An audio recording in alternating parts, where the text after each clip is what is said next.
5 communication mistakes to avoid when handling customer issues. When handling customer issues, your communication skills can either build or harm your relationship, especially when interacting with international customers from different cultures.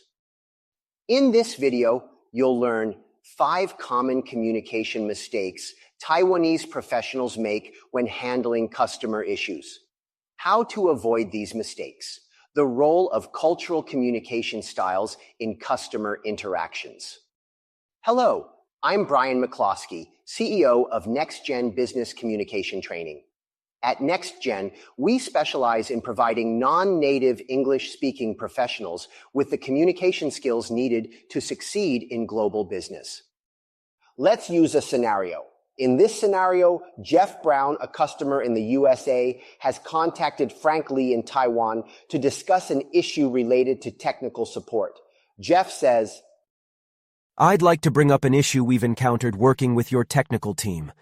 When we submit a ticket for technical support, your team doesn't respond in a timely manner, which is causing problems for our team in the USA. I'd like to know how you can resolve this issue."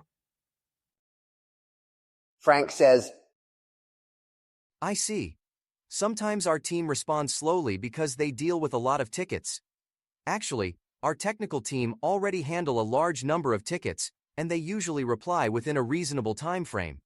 Anyway, don't worry. This isn't a big problem. We'll be able to solve this easily.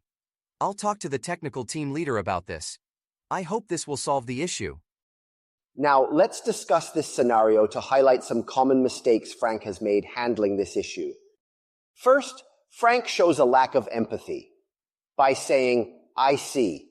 Sometimes our team responds slowly because they deal with a lot of tickets." He doesn't show any real concern for the customer's problem.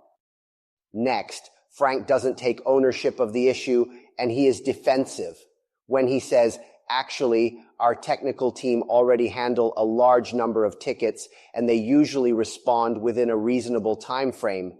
He defends his team's performance rather than taking responsibility for the issue.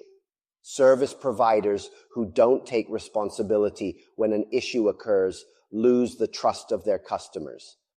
Frank then downplays the issue when he says, "Don't worry, this isn't a big problem. We'll be able to solve it easily." He's saying that this is only a small issue, which will really annoy Jeff, who probably considers this an important issue. Then, Frank fails to describe his plan to resolve this issue, saying, "I'll talk to the technical team leader about this issue." This really won't satisfy Jeff because it's not really a plan.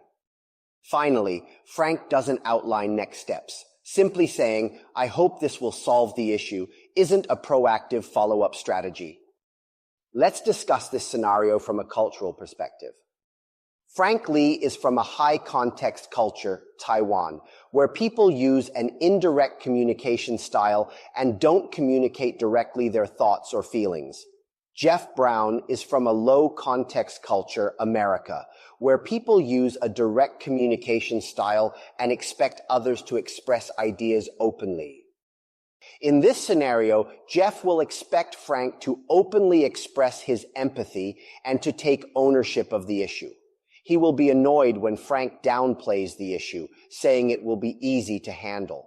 And he'll expect Frank to clearly outline how he will resolve this situation and describe the next steps. Thanks for watching. This video is taken from one of our e-learning courses. If you'd like to learn more, visit us at www.nextgenclt.com. Contact us at contact@nextgenclt.com or call 02-2391-9020.